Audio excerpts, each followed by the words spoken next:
Welcome to Plant More, Worry Less, a podcast by the Huachuma Foundation. We are grateful for the supporters who make this show possible. To learn more about our work or support our mission, please visit huachumafoundation.org. Also note, in this podcast we discuss sacred plant medicines for educational purposes only. Nothing herein should be considered medical or legal advice, and we do not encourage using any substances in places where they are illegal. We hope you enjoy this very special episode.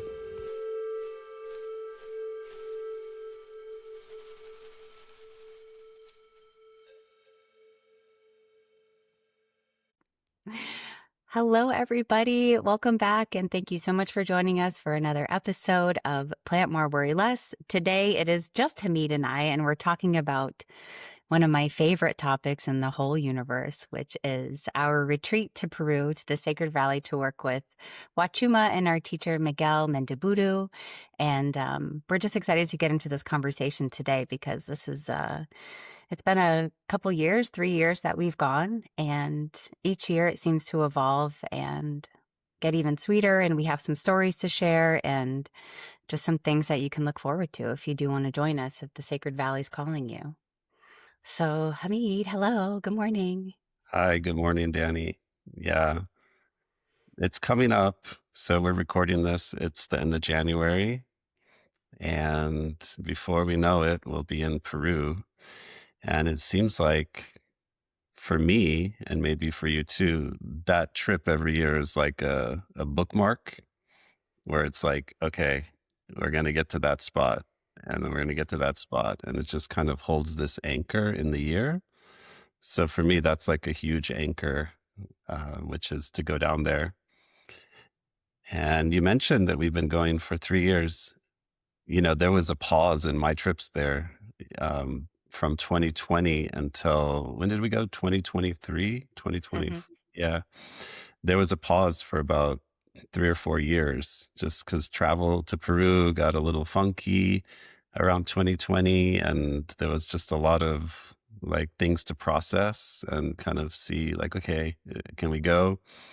And it's been amazing because the first time we went back, or I went back and it was your first trip, Pisac was rather empty. Like the streets were empty.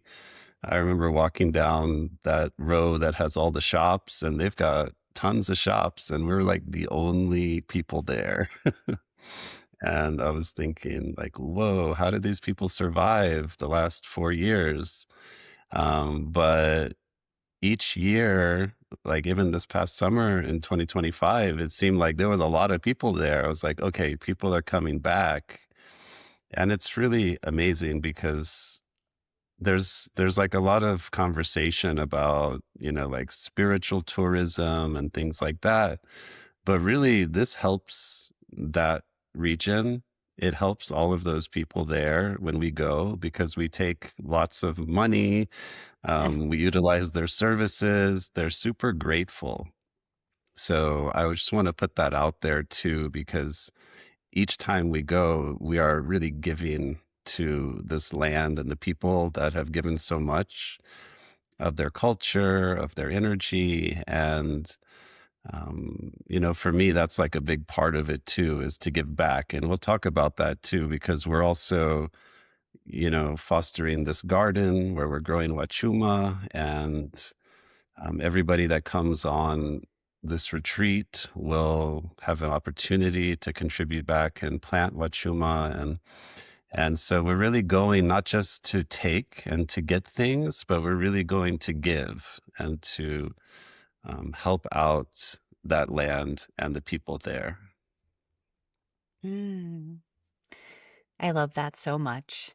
And I'm glad that you mentioned the spiritual tourism part and how grateful they are to sort of receive our energy and our money and things like that. And I just think about going to Kinsa Cocha and actually specifically saving money so we can go and shop with the ladies up there, and we have our spots in town. And it's a really nice way to go and soak up some of the culture, but also give back. So we do that at the sanctuary, of course, in that way too, but also in town. So I'm glad that you pointed that out. Yeah, I'm wearing a hat that I bought in Peru, not at Kinsa Cocha. And maybe we should be a little bit more inclusive in our language because not everybody knows, all of these things. Like when we say Kinsa Cocha, Oh, yeah. what's Kinsa Cocha, Danny, since you brought it up? Um, Kinsa Cocha is a place where we go hiking with Miguel for ceremonies. And gosh, it's like one of my favorite places in Peru that I've gotten to experience. Um, for me, it feels very like mother energy for some reason, whereas Pachatusan feels more father energy. But Quinsacocha is this place that's maybe like an hour from where we stay, and we drive up the mountain. And it's such a beautiful ride up there past all the donkeys and the cows and the dogs and the roses. And then we make our way up and uh, kind of start our ceremony there and with some tea and some kids and some kitties. And we sort of land there and ground, and then we go off into this beautiful land called Kinsa Cocha. And there's many different hikes that you can take there. And we've taken many of them. So it's been cool to see all the different ways that this land reveals itself to us. And then we spend all day out there and come back to this little hut that we started at, which looks way different by the end of the day. And they have potatoes ready for us. They're like these warm, amazing potatoes with this magical green sauce and some tea. And we land there after our all day ceremony hike. And then we're there, and there's the ladies, and they have all of their beautiful textiles and their scarves and their ponchos and their gloves. And then for me, I sit down there and I already know I'm going to shop. I kind of just want to support them. So sometimes we bring them like coca leaves and also get some scarves and souvenirs. And there's just something extra special about Kinsa Cocha and, God, everything that happens there. It's become like a place where I'm like, oh, I hope we take the group there this year, every year. And we have, which is wonderful. So it's become like a tradition at this point. Yeah. So Kinsa means three, and Cocha means lakes. So Kinsa Cocha is a place high in the Andes that has three lakes that are kind of sitting on top of each other.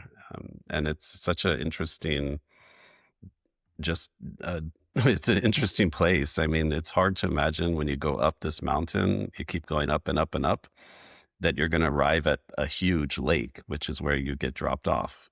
And it's just sitting at the top of this mountain. And then, for our ceremonies, we do daytime ceremonies. So let's talk about that too, because you mentioned like we go there with Miguel for our hikes. Um, for people that haven't been with us, these are not just hikes. These are all day prayers. And we are working with the Huachuma medicine. And so we will sometimes, do Kinsa Cocha first, or sometimes we do it second. Last year we did it second. We did two ceremonies. But yeah, we usually do one of the ceremonies as an all-day ceremony at Kinsa Cocha. And it's kind of a magical place. So it is one of these things that goes beyond words. And maybe before then, like even just to say this, which is that it's very hard to describe these places. When we try to talk about Peru, or when I try to talk about Peru, it doesn't really convey the magic that's there. Like if I tell people, like, you're going to go to Kinsa Cocha and it will be the most beautiful day of your entire life, people kind of have a concept, like a baseline. Like, okay, they might think, what was the most beautiful day of my life? Oh, I went to Hawaii, or, I don't know, the day my child was born, or something like that, like something big. But it's big, it's up there. And I've had people say, this is like the day that my child was born, that's how big it is. That's how beautiful it is. And that really is hard to communicate. It's so hard. And this is one of the reasons that when I first went there in 2018 and started working with Miguel on these ceremonies, I just felt the need to take people, because I realized, like, if people experience one day out here, just one day, just one of these magical days, they will see their entire life and the entire universe and world differently, and in such a clear way. Um, it's that big, it's that impactful. And so, like, when we talk about this place with 3 lakes, it just sounds okay. I like lakes. I've been to a lake. Well, if you've been to a lake, I promise you, you haven't been to a lake like this. Mhm. And if you've been to a mountain, you haven't been to a mountain like this unless you've been to that mountain. And each one of these mountains holds their own medicine, their own personality, their own energy. And Kinsa Cocha is a very beautiful energy. It's like a little paradise up in the sky. And so we go out and we'll do the ceremonies all day, working with Huachuma. And there's just so much that you get to experience. Like, for one is, the magic of the nature there. But then that's the contrast with what Dani, you brought up, which is that there are people that live up there and they bring us tea in the morning before our ceremony, and um, they'll make us potatoes after. Well, the thing is, they live up there and they grow the potatoes where we're hiking. So we'll be hiking around these mountains where the potato fields are. And, this is the birthplace of potatoes. Potatoes are native to the Andes in this region. And you see, like, whoa, these potatoes are from this land. And, like, when you eat them, it's like the best potato you've ever had. It's nothing like a potato in the United States. But what I'm getting at is, like, the ceremonies really tap us into our life because you get to see these people living their life. And so you get to see a reflection, like, okay, this is their day. Like the little girls that were, like, taking their animals onto the mountain, like, in the morning, their herd of sheep and then, alpaca, and they're just going out singing and pulling their animals way up high, and that's like their school, right? Like, that's like their day at the office. And then we'll be walking in the medicine, and then, up from a rock is like a little woman up there with her animals. And she's just up there, this is her 9 to 5 job. And it's so neat to see because then at the end of the day, we're coming back, it's sunset, and then all the animals are coming back and the people are coming back. And then they're going to gather around food with their families. And it puts things into perspective, at least for me. When I go there, I see a way of life that has been lost in our culture, where everybody there is very connected to their land, connected to the rising sun and the sunset. Everything's dependent on the earth. They're kind of eating everything that's coming from the earth. All of the textiles, like the hat I'm wearing, are made from the wool from the animals that they raise, and then they dye them with all the plants. And it's just another way of life. I'm not suggesting, that we all give up our Western ways of life to go down there and live that way. But I am suggesting that this kind of day, especially when you're working with Huachuma, puts our lives into perspective, that we can see it differently because we're so immersed in our life as just like, this is the way life is. And we don't even question sometimes, like, the way things are. I give like a contrast, which is like here in the States, like if I come back from Peru and I have to go to the store, like let's say I go to Walmart, which I never go to, but like I'll go to Walmart. Like if you go to Walmart and you just spend an hour in Walmart, it's like completely the opposite culture. Like everybody there is so disconnected from the earth. Like they're buying the food, but the food was grown in other countries and shipped there. They have no connection to where the food came from. They're buying clothes that are made in China and, God knows who made it. And it's like, we are so disconnected in our culture. And just to be there and you see the women weaving and making things all day, and they're just kind of living the way that humans used to live, in that connection, in that spirit. And it really, it helps us to see things differently, because like if we want to come back and live differently, we sometimes don't even know where to start. Like, where do I even start?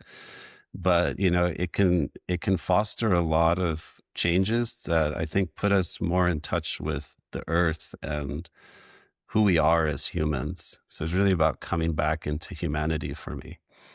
And so, like, that feeling like, oh, I want to share a day like that with somebody, that was really big when I first went to Peru in 2018. And specifically when I started working with Miguel, working with Huachuma, it was like, how do I get people to see this? Because it will change everything. Um, Nowadays with social media, it's like I try to stay away from Instagram and all of these places because I just see so much delusion, and it's not bad. It's not like people have a intention to do things that are silly or like kind of, it's like, why are we doing this kind of thing? It's just that we don't know, like there's no perspective. And so like I think getting a good perspective, like going there, can really, help people. And so I wanted people to have that experience, which is why I put that seed. Like, I want to bring people here because I can't explain it. I just can't talk about it. But like, I think you've seen now, like 3 years in a row going, that those ceremonies are really big, like really big, life changing. And I don't say this in a flippant way. Like, I don't want to say like, oh, it's life changing, like a marketing tactic, because this is not marketing. It's more like a disclaimer. It's more like, hey, you're not going to be able to unsee this. You're not going to be able to unexperience this. It is going to stay with you. And that's going to require of you, like anybody who comes on this, it's going to require of you the willingness to actually then look at your life, because you will come back and you will be faced with things that will seem different, and not necessarily maybe in alignment anymore. For some people, that can be challenging. So we'll talk about that too. But I think overall, what I've seen is just nothing but beauty grow out of it. Like lots and lots of openings and discoveries of who we are, and people diving deep into just like recapturing this essence of humanity that's somewhere there inside of us that just like wants to come out. Mm. Thank you for that. I just get lost in like the Peru vibes and I just like get cozy listening to it and reminiscing on all of it. I actually have a story about Kinsa Cocha, if it's okay if I tell it. Just talking about the way that they live out there. And it was like such a profound and simple moment for me, but it was like real sort of prayer and devotion to the mountains and the land.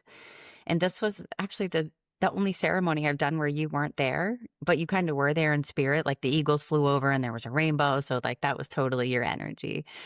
But during the hike, we were just kind of resting in a certain spot. And, every once in a while, someone will come out of the mountain out of nowhere with their animals and with all of their things. So this woman comes up to us as we're resting, and she's got a couple animals with her and a couple textiles, and she like sits down with us and starts to put it all out, and she's like asking us for coca. And we actually do have a bag of coca. So we pull it out and give it to her, and we actually just give her the whole bag, and she was so grateful. But what I noticed this whole thing was before she put it in her mouth, she took a couple leaves and she like blew on them and kissed them and like turned around at the mountains and did like a shoo, shoo, shoo, shoo, as if to thank the mountains for bringing her the coca. And it was just so pure and so authentic, and the way that she was living and praying and connecting to the mountains. And it was just so like that for me was like maybe one of the most important moments in that ceremony, was to see her level of devotion and gratitude for the mountains. And that's like you mentioned, the way of life that still goes on there that we don't really see a whole lot anywhere else, was like that. Yeah. Anyway, that was a beautiful moment for me at Kinsa Cocha. Like probably one that will stick with me forever. Yeah. Yeah. Yeah. The connection to nature is not, it's not something that they're performing or something that they're been taught. It's just who they are and how they are. So like for us, we look at that and go like, whoa, that's like really profound. To them, it's like, that's it. That is just, that's what we do. I mean, that the mountain gave it. There's no doubt, Yeah. and that's really beautiful. Like the people there are so friendly and so humble, like this, just really nice people. There's funny things like that, like with the people coming off the mountain sometimes, like, they want what we have. Like, do you have any coca? Do you have any fruit? Because, you know, you got to put it in perspective, like this mountain where they're living and where they're working out there, it's, what did we figure out? It's like 14,000 feet elevation. Hmm. A lot of these people, most of them don't have cars or transportation. So like you'll see them like hitchhiking or trying to get down to town, or like, like piling into like tiny cars, like tons of them. But just like how much work it is to go from up there to town to buy coca. Like that's a lot of work. That would be like, okay, Mm. I got to go like to Los Angeles, drive there to like pick something up and come back. Like it could be an all day kind of thing. So then to have, people like deliver it, you got to imagine it's like, wow, thank you, Pachamama. Like, I don't have to go down to town to get this. It's like a real blessing for them. I will say this too, like the funny things. Like one guy came one year like that. We gave him coca. Everybody gave him fruit, and he had two hats that his wife had knit. Not like this. They're like actually much more beautiful than this one. And I bought one because I was like, this hat is amazing. But then I tried to put it on, and their heads are so small. Like I couldn't even get it. I couldn't even get it like over just the ridge of my head. So I don't know what I did with that one, but yeah, there's funny things like that. I'm really big, so nothing fits me in Peru. I have to try on a million things, but that stands out as a funny moment. Yeah, you mentioned something about the way that people are connected to the land. And for me, I think that was my biggest takeaway my first year going there. And I was like, this is the truth. And we live so disconnected from the land here. But what I noticed was that the Apus, the spirit of the mountains, they all have stories and names. I love to name everything. So I loved that they're like brothers and sisters and the protector and the guardians. But for like so many hundreds of years, people have been praying to this land. So that was like my biggest thing. And when I go there and I see that and people praying to the sky and praying to the sun and praying to the earth and the individual mountains, like to me, that feels like truth and like the way to be living. And I think when I go there, that's one of the things I love the most. I mean, I love the ceremonies, I love the medicine, I love the textiles, but sort of the way of relating to the land and to the prayers, for me is always one of my favorite vibrations to be among. Yeah. Yeah, me too. And apart from plant medicine work, I'm really interested in ancestral ways of life. I'm a card carrying member of the Weston A. Price Foundation, which some people know about. But, these kinds of cultures have been studied for a long time because they retain their ancestral ways. There's a lot of cultures that, you can go across the world and they adopted new diets, they adopted new things. Those familiar with Weston A. Price, just a brief background, he traveled the world in the 1920s for 10 years, searching for people that had perfect health. And um, this journey was prompted because he was a very prominent dentist from Cleveland, Ohio, very skilled, and had a lot of recognition for the work he had done. He ended up giving his son, I think it was a teenage son, maybe like 9 or 10. I can't remember the exact age of his son. He gave him a root canal, which was standard practice at the time, still is by modern dentistry. And his son ended up dying later from an infection, in the mouth.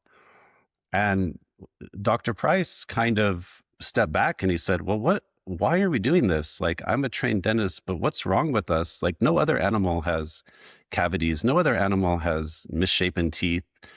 Why do humans have these problems? Right. So he knew a couple of things, which is that, like, if you find humans that have perfect teeth, usually they have perfect health.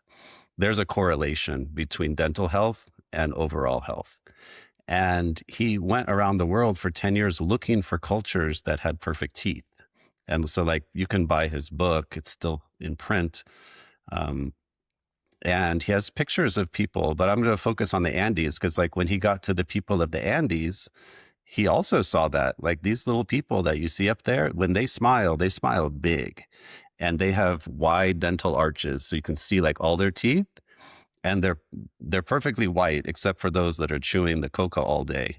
But like, these people don't have cavities, they don't have missing teeth, they definitely don't have braces, they've never had their wisdom teeth removed, and they have perfectly aligned jaws and perfectly aligned teeth, and they have amazing health. I mean, they have all the biomarkers that any modern doctor would want to see in people. And so Dr. Price kind of found like a handful of cultures, these people of the Andes being one of them, that had retained an ancestral diet. And it's that ancestral diet that really leads to their perfect health, meaning they're eating what's coming from the earth, like right there. You know, they don't like go to the store. Nowadays, some of them probably do, but they don't go to the store and buy foods that are like imported, all these processed foods. You know, they're eating like real foods. And so a big part of this for me too is just the exploration of that. Like, you know, not just going there for, you know, plant medicine ceremony, but going there to really tap into that energy of like, what is life like here? So one thing, and this is just to tell you about the retreat a little bit more, because I'm so interested in this. The way that I wanted to put together a retreat had to incorporate all this. And I don't know if I ever shared all this with you, but it was like a big deal for me not to go to a retreat center that served basically imported foods, you know, dishes that were, you know, spiritual. Like, there are retreat centers that serve all these kinds of like spiritual vegetarian foods that are very popular. But I wanted to tap into like, can we eat the way that the people there eat too? And really experience that. Like, what is that like? And so on this retreat that I organized, we are so fortunate because we have one of the best cooks in that area who, she goes to the market, she buys the local foods, and she prepares us all the local foods that they are eating and that they are thriving on. And I will just shout her out. She will never listen to this. And she doesn't speak a word of English, but her name is Jesusa. And she is like the goddess of the kitchen. Um, she can make food that you will just dream about for a whole year. And she'll make us, you know, breakfast and dinners. And it's all this stuff. Like, the fish is from the lakes. You know, it's like this mountain trouts that they have. You know, we do eat meat. Now, there are people that come that are vegetarian. Dani is one of them. And so we have vegetarian options. She'll make like quinoa soups and all kinds of soups that are really hard to describe because she uses ingredients that we don't even know what they are. Like, one we learned was called oyuko. And oyuko is like a tuber. So there's like potatoes, there's oyuko, there's like different like categories of tubers. So it's kind of like a potato, but it's actually different than a potato. And like for the vegetarians, they tend to stick to those kinds of things. And then for the meat eaters, like, we're eating all of the local meats. So, you know, I'm a meat eater. So I really, you know, I like that. And it's funny too, to just see like the reactions of people. Like, we take Westerners, you know, and this is not to like shame ourselves, because like, I'm full of gray hair, you know. We take Westerners who are like 35 years old and have tons of gray hair. And then we've got Jesusa in the kitchen, you know, making all these foods. And she's in her mid 50s, like actually probably 56 now, I think. And she doesn't have any gray hair. And like, I've joked with people every year, I'm like, go see if you can find a gray hair on Jesusa. And people are like, well, she's only 39. And then like last year, people were like, no, she's like 39. She comes in and they asked her age. She's like, no, I'm 55. And then like she's really funny because some of the people in our group will like talk to her about things and she's just like, you need to eat. You need to Me. eat meat. Like you need to eat these things. And so I think she's like tried to convert some of the vegetarians. Like, come on, let's get some nutrition in you. Yeah. And so I find it really enjoyable to like do a retreat that is nourishing, like not depleting, and really taps us into that as well. My experience with retreats that I had been on before I started organizing them was that they tended to be like more like diets. It's like, I don't want to go on a retreat and be on a diet. Like, I want to go there and like nourish myself. And especially because we're working with Huachuma, we're working with plant medicine, and we're also doing these really intense all day hikes. It's really important to me that we're not there like starving ourselves. So I just put that out there that my retreats, they're not about starvation. They're really about nourishment and lots of good foods. And to me, that's like a huge part of it too, is that we learn to eat and we also learn like the connection of the foods. Like it's really inspiring, to go there and see just this is how they eat every day.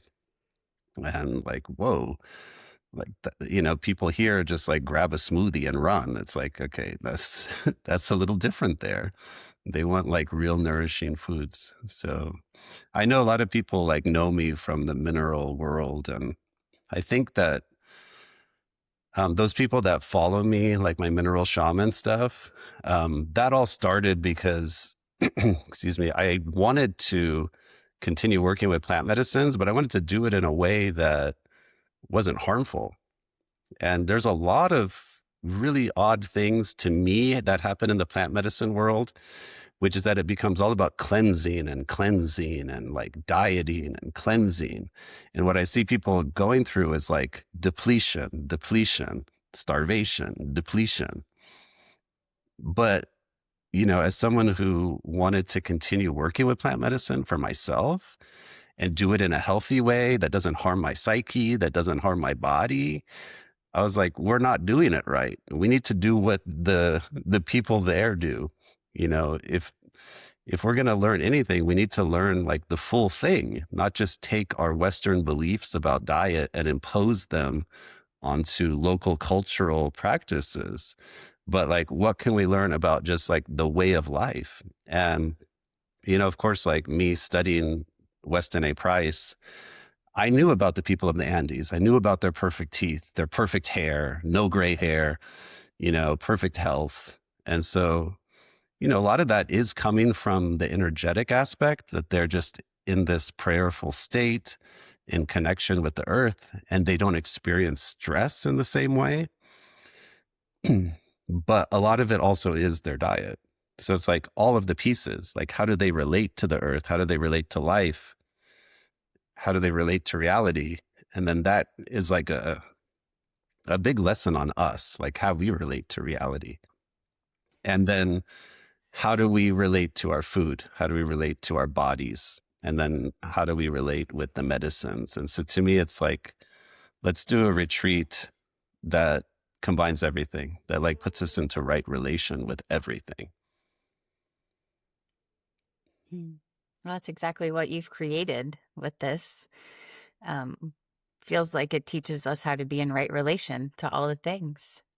And, from the moment that we arrive and we're there at the house with everybody, and even going to the sanctuary and being in right relation to the medicine, we're giving and we're taking. But I think the one of the most beautiful parts of the whole thing is that we get to give back, and we actually get to sometimes make the medicine with Miguel. And it just feels like another way to be in better relationship to the medicine versus just the consumption, and just traveling and just like sort of consuming all the things that Peru has to offer. I think it's like, yeah, the way that you've designed this is really beautiful and puts a big spotlight on the way that we are in relation to all the things. And it's so cool just thinking about this, because that's kind of what Miguel teaches us too in ceremonies. It's all about all the relations. Like it's something that we hear a lot. And yeah, I never really thought about this retreat in that way.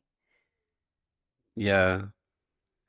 Well, it sort of, it's self-selecting as well. Like, I think the people that gravitate towards this and gravitate towards coming on this retreat, they're really in that mindset for the most part, which is they want something more than just sitting in a retreat center and, going down to the dining hall and then, one outing to Machu Picchu and then a couple ceremonies. But like, this is a full immersion.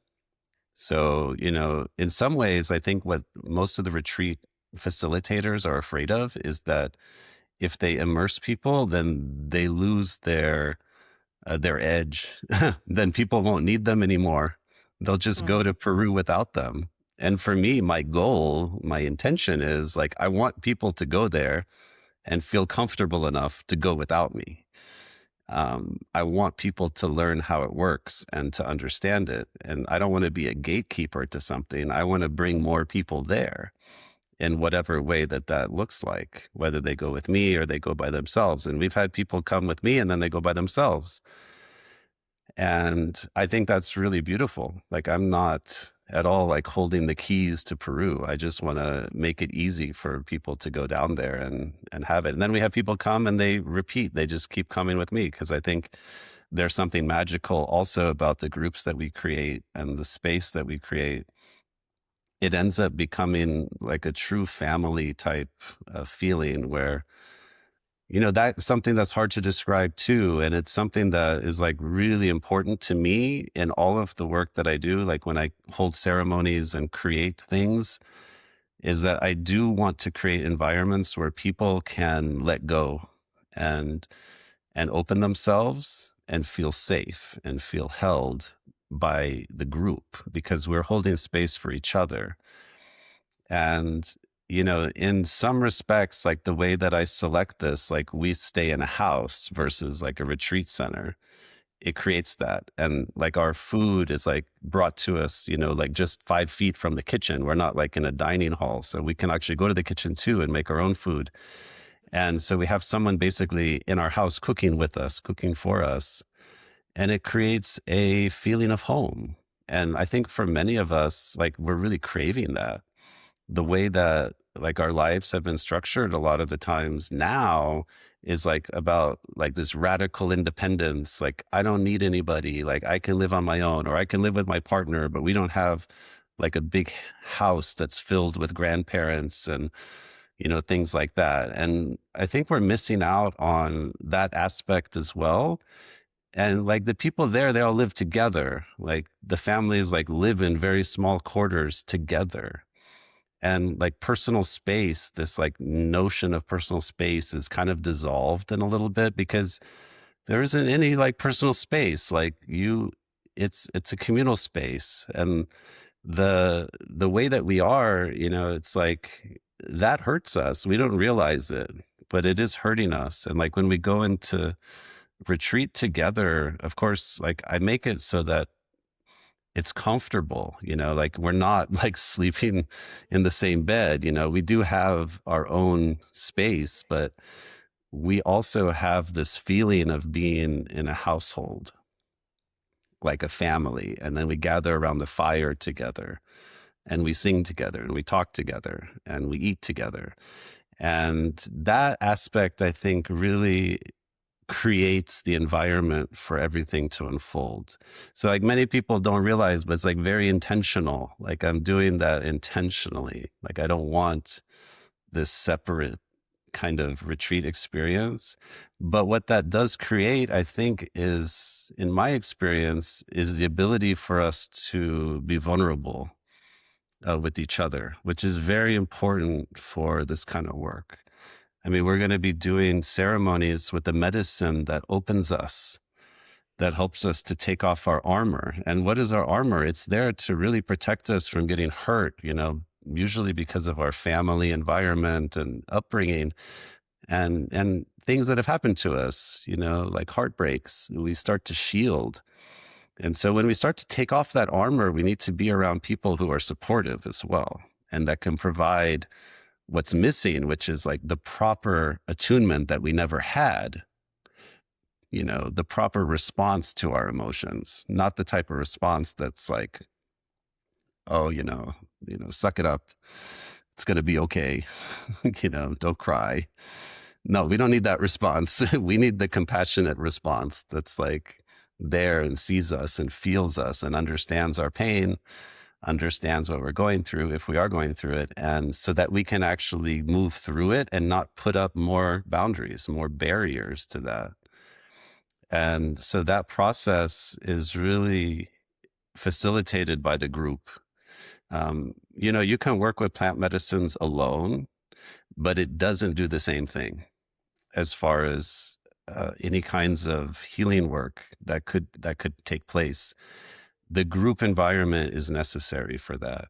And I know people who are like, working with plant medicine, they're kind of don't like groups. They don't want to go to a group. They just want to do their own work, internally.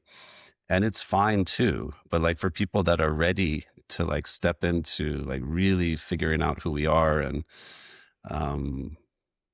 and just growing into a human that's more trusting of others. Like this is really about building trust in others, because I think there's a lot of inherent fear that other people are going to hurt us sometimes. This is a really powerful way to do it. And, for me, it's been really amazing to see the groups because we still have group chats that go like years later. And, we can talk about the other aspects of this too, if you think we should. But yeah, there's calls before and then integration calls that go for 6 months after. So even though the retreats are only 10 days, they're really like a 6-month journey. And then, even after the formal integration calls end, people stay in touch for a long time. So it just keeps continuing, more like a family.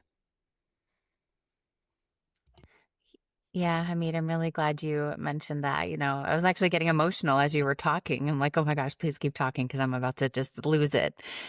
Some of my favorite parts about doing retreats, and especially going on this one with you, is the people who come with us. And some of my best friends I have met on this retreat, and people that I just trust. And, you walk a whole lifetime with somebody on that mountain, and it just connects you in a way that is beyond words, and you really go through stuff together. And I still talk to people from the first time that we went in 2023. And like, if I'm in town, I go visit them, and I just would never want to lose any of those connections. And it feels really perfect to people who come to co-create the whole experience with us. It's just, I really just geek out sort of, thinking about the friends that I've made and how they're sort of answering prayers of love. Cause I think about like the prayers that we put out for this, and like, we both love Huachuma, and we love Peru, and we love Miguel, and bringing people to this land and experiencing this with them. And so it's like, really what we're sending out is a big prayer of love. And the people who come are usually answering that in some way, whether they want more love in their life or more community, or to talk to people who speak their language or can relate to them in a certain way. And getting to connect and make friends is really high up on the list of my favorite things about doing these retreats. Mhm. Yeah, and it highlights kind of what I would say would be like a difference between this retreat that we offer and, let's say, like going to the jungle and doing like a 10-day ayahuasca retreat. Well, first of all, we're not working with ayahuasca on this retreat. So if anybody has that question, I will just say no.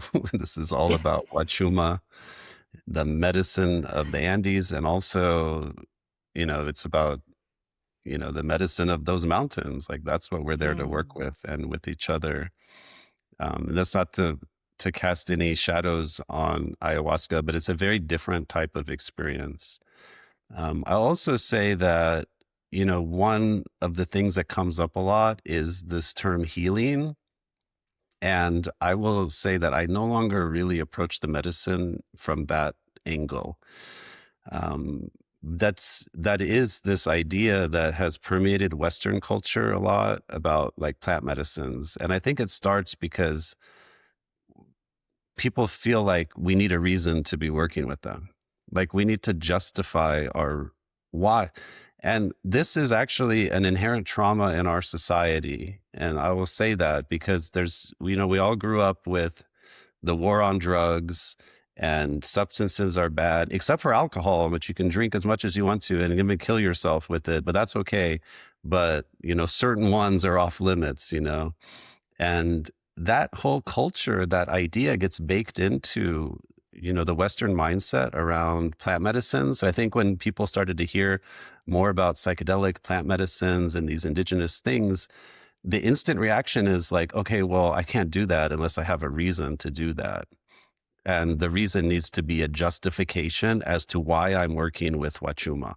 Well, why are you working with Huachuma? Oh, well, I need to be able to explain this to my society, which is that, oh, it's for my healing. It's for my, to work through past traumas. And I also need to explain it to myself.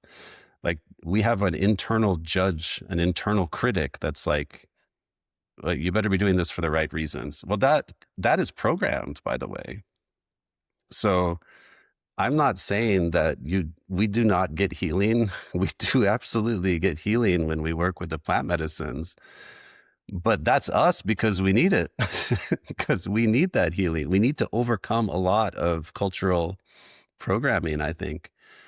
But I don't approach it that way anymore. To me, if we approach plant medicines with more like a relationship, like I just want to develop a relationship with this plant. Like I want to listen. Like, what does the plant want to tell me? What does the plant want to show me about who I am? Oh, and just approach it with curiosity. That's also fine. Some people I think are thinking like, well, I don't need any healing. That comes up a lot. It's like, well, I don't need any healing, so I don't need plant medicines. It's like, well, the term medicine is probably not the right word. We shouldn't call it plant medicine, because sometimes it isn't. It's not that way. It's more just like a plant teacher. It's a friend, plant friend, like we all need friends. Maybe the Huachuma is a friend. Oh. So maybe that's a better term.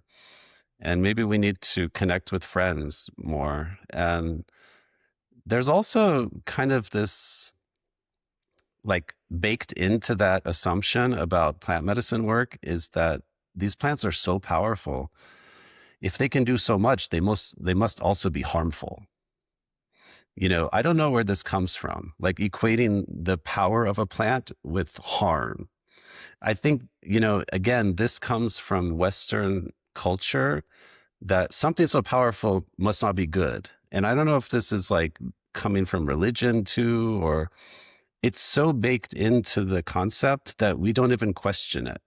So like when we approach a big, powerful plant like Huachuma, what comes with it for a lot of people? Fear. Like, whoa, why I am scared. Why are we scared? It's powerful in a good way, but we're afraid of that power. And we're afraid sometimes for reasons that are not justified. So like one of the things we're talking about in our Huachuma Wisdom course, which is ongoing, by the way. I don't know when this podcast will air, but it started in January 2026. So we're doing monthly calls. I've been working on the month 2 call and talking about a little bit of this like notion of power and safety, because it comes up a lot. But like these plants are incredibly safe. People do things all the time that are incredibly unsafe. I'm going to give some examples that will be like really triggering for some people, but maybe it's worth it. Like people will approach Huachuma like, is it safe? Like, am I going to die? And it's like, well, there's never been a documented death in any indigenous ceremony or native ceremony. So I don't know that we should even fear that to begin with. But okay, if you're going to approach it with that mindset, let's look at like dangerous drugs in the United States. When I say the word dangerous drug, what most people think of is like some kind of thing that people are using on the street. Nobody's thinking about Tylenol, for example. Tylenol is a dangerous drug that people do not think is dangerous. And this comes from the CDC. So You can fact check them, not me. 40,000 calls every year in the United States to poison control centers for people who have taken Tylenol. 800 cases of acute liver failure, which will result in death and or the need for an immediate liver transplant. 800. And these are people that take Tylenol as labeled on the box. They walked into a drugstore and took it. That to me is a dangerous drug that we don't hear anybody fearful about. We have people on the retreat sometimes going, hey, can I take Tylenol for my headache? And I'm like, whoa, why? That's a dangerous drug. Don't do that. But people do that without thinking. So I'm just bringing this up as an example because like, there will be like one person that makes the news once every 5 years who died in a Huachuma ceremony. Of course, their death had nothing to do with Huachuma. They fell off a mountain, like that, or something unrelated. They were hiking and they had a heart attack, which they would have had either, in any case. But then the Huachuma gets blamed and everybody fears Huachuma. And I just want to put it into perspective for people because people are taking things every day that are far more dangerous. In fact, like the biggest discussions I have to have with people sometimes coming from the United States is they're so accustomed to taking these dangerous things like Tylenol that I'm like, you got to stop taking that. Because if you're going to have an issue in Peru, it's not going to be the Huachuma. It's going to be these dangerous things you're taking just without thinking. And so I try to help people understand that and put it in perspective. But nothing we're doing is dangerous. Huachuma is a plant that is very gentle and very safe on the body that has incredibly powerful effects without toxicity. It's not that kind of situation. So I am super obsessed with health. Like I am beyond next level. Like I don't just buy organic, I mean, it is off the charts, like what I do. And I am more than happy to drink Huachuma and it feels good. And it also cleanses, it helps us. If you want to use the term medicine, it is a true medicine. It really is a true medicine. It can help overcome a lot of things as long as people are willing to let go of the things that are causing the harm in the first place, and really just tap in with the wisdom of the earth and their bodies. So I put that out there as well because this isn't a retreat that is super dangerous in any way. There is screening that I have to go through with people. And the number one thing that I'm screening for is the ability to hike, the ability to walk on a mountain. If you can walk on a mountain, you're most likely a good candidate. I do screen people out sometimes who are on medications that they just can't come off of or they're not willing to come off of. And I screen people based on mental health. In some cases, there's better things that some people can do for themselves, because this is not a first step either. Like, I think that's also, I'm on a roll now, like with misconceptions. So let's just go there. I don't know what happened, Dani. You just got me on. It's right. Not you. Got you going. Misconception number 3. No.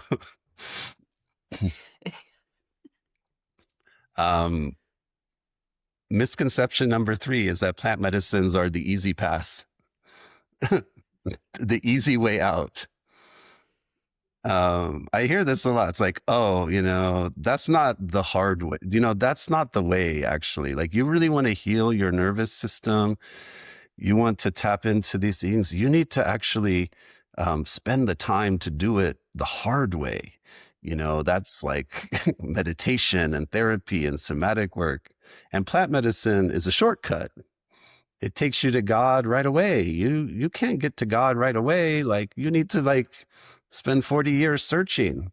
Don't just go there like 1, 2, 3 God. Like Okay. that's not good for you. Okay, let's dissect this for a second. There's something inherently off about this that I find. And anybody that's worked with Huachuma will agree with this. This is not the easy way. This is not the easy way. Huachuma is not the easy way. So whoever said that has never worked with Huachuma, or at least never worked in the way that we work. No. This Or gentle. is the advanced PhD way of going about it. And it does require you to have first gone through like the basics of life and understanding. And so I say this is like Huachuma is not your first step on the spiritual journey. If you've never sat alone, and what I mean is just like sit down and don't do anything, turn off your phone, look at a tree. If you've never done that, don't start with Huachuma, because Huachuma is going to put you in a place where you're going to have to feel everything. There is no getting out of it. You're going to feel everything going on in your body. You're going to feel everything going on around you. You're going to have this amazing awareness of everything. But if you just haven't tried that without Huachuma, the Huachuma doesn't make that any easier. So try it first, try to just sit there, go for a hike without any music, those kinds of things. Excuse me. And maybe while you're dispelling myths about plant medicine being the easy way, you could also talk about how Huachuma is the gentle heart opener. I feel like that's maybe along the same lines as maybe a little myth. Yeah, let me finish the thought here. Okay. Which was that, I am screening people for this retreat.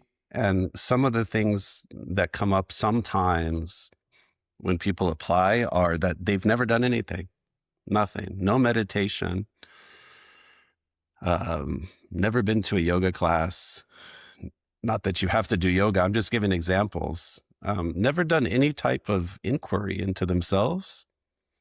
And in that case, I might usually tell them, try some of those things first and then come next year. Like, don't make this your first time, The first year we went, I actually put in the marketing materials, this is for space holders. I don't know if you remember that. I put it right out there and I was like, this retreat is going to be challenging.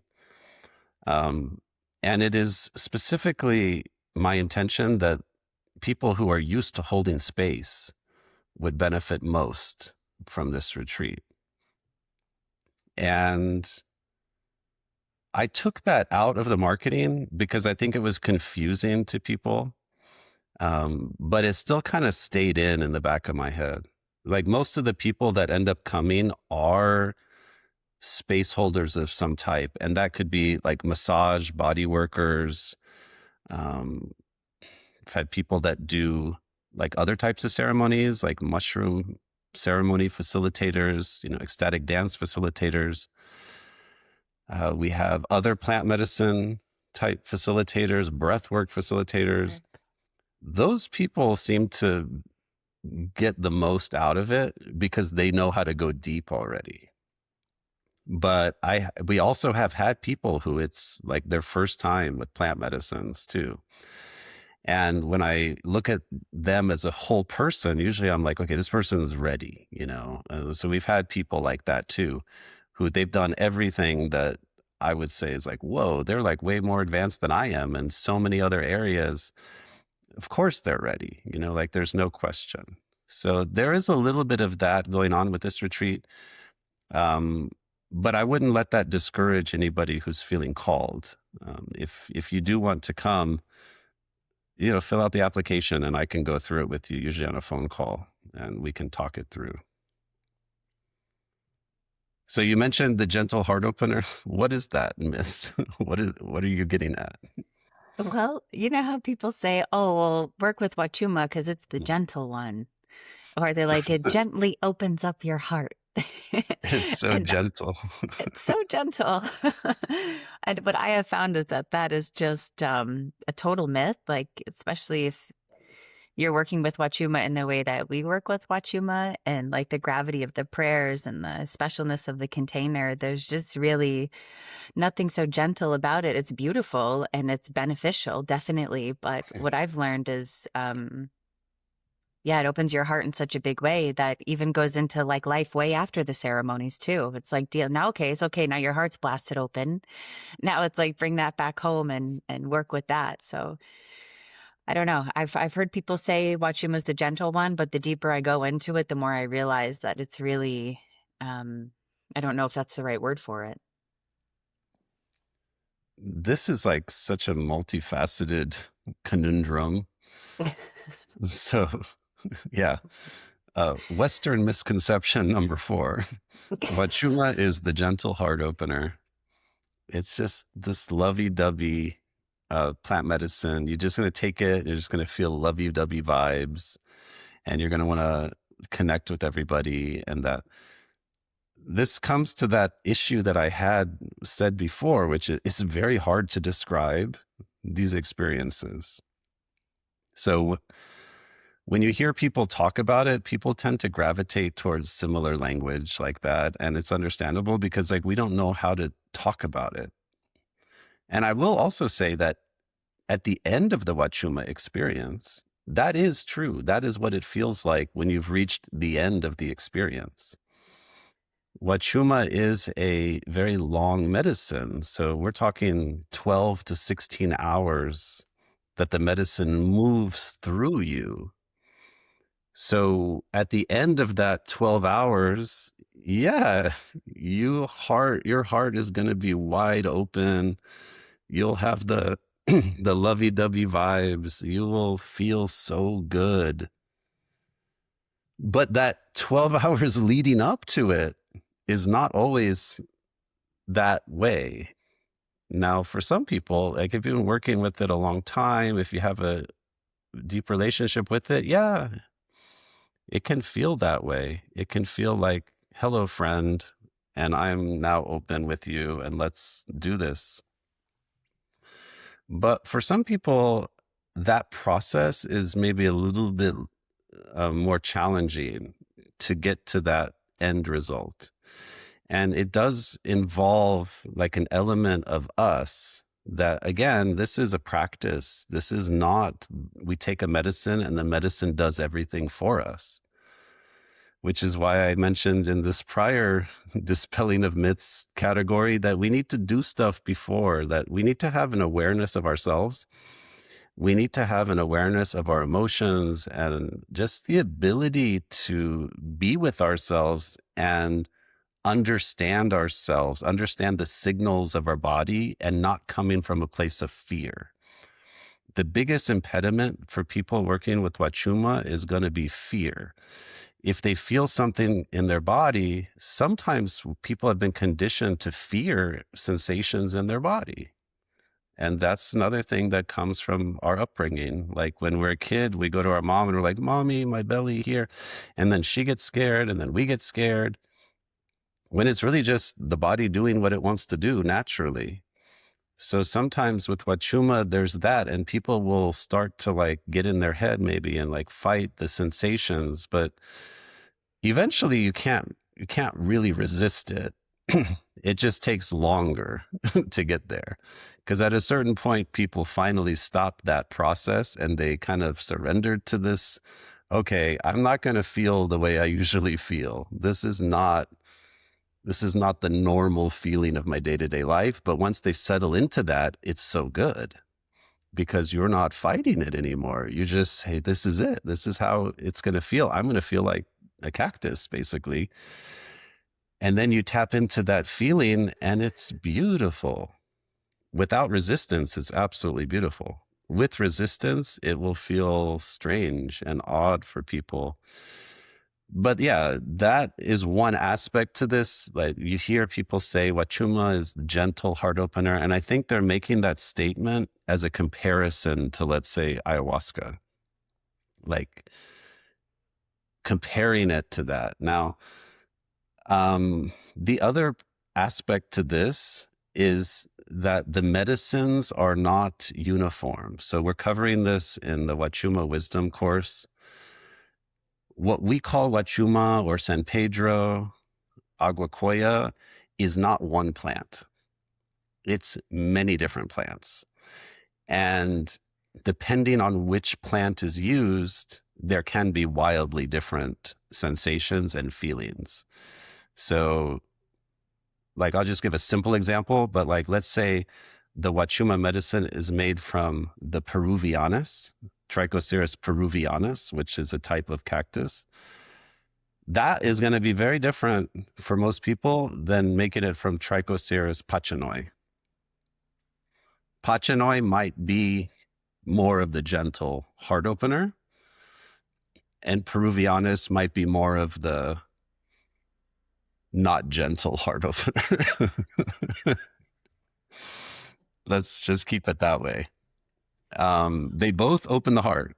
It's just how abrupt is that heart opening going to be? To me, the pachanoi tends to be that slower. It just kind of, it slowly moves into your system. It slowly starts to open you, and you don't really realize that it's actually taking effect because it's taking effect so slowly. But then a few hours in, you come to the awareness that, whoa, it's fully happened. That's a little different than some of them where it's like you go from this normal baseline state to like whammo, like right away, and it wants to just rip open your heart. You're like, okay, I'm not ready for it. Both are beautiful. The other thing that I'll say is like a lot of people have had experiences with Huachuma or think they have. I'll say think they have because it is not always the case that what people had was Huachuma. This happened to me in some of my first experiences. I was given what I was told was Huachuma, and it wasn't. I didn't know it wasn't until I had Huachuma for real later. And this is a problem. So, Western problem with plant medicine number 5, which is that we don't have exposure to these plants and we don't have a relationship with them. So somebody can come give us something, tell us it's Huachuma, and we think it's Huachuma. It would be no different than, let's say we went to the middle of the Amazon to one of these uncontacted tribes that only hunts birds and monkeys and they eat fish. And we bring them a Twinkie packaged in a plastic and we say, hey, in our culture, we have this thing called dessert. Do you have dessert? And they're like, no, we don't have dessert. What is dessert? And you hand them the Twinkie and you say, this is dessert. And then they take the Twinkie and they eat it. And it's like nothing they've ever had before. It doesn't taste like anything in the jungle, the texture, the sweetness. And they think that's dessert.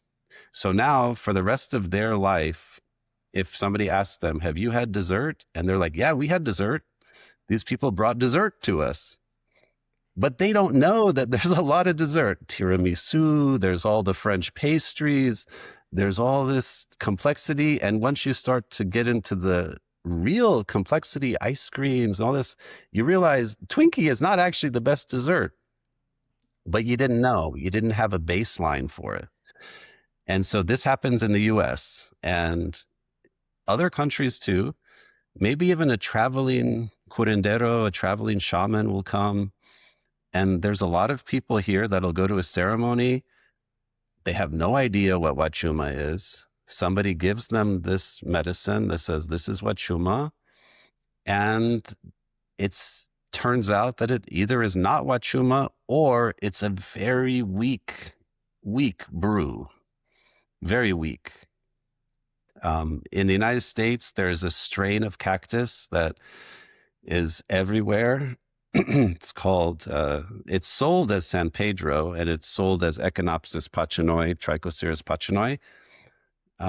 But it isn't actually truly a pachanoi either.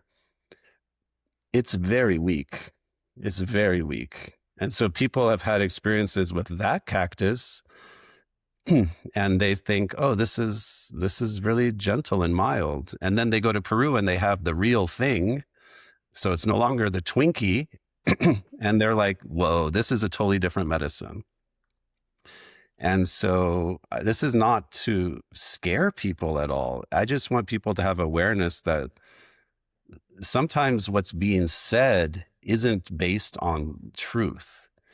And our experience, like the way that we work with these ceremonies and the medicine, which people will help make the medicine, they'll get their hands on the cactus. This medicine is very strong. And I've worked a lot with ayahuasca. Lots of ayahuasca ceremonies. And I sometimes have people come that have worked with ayahuasca and they're like, so this is the gentle route. And I'm like, this is going to make ayahuasca feel like kids playing in a sandbox.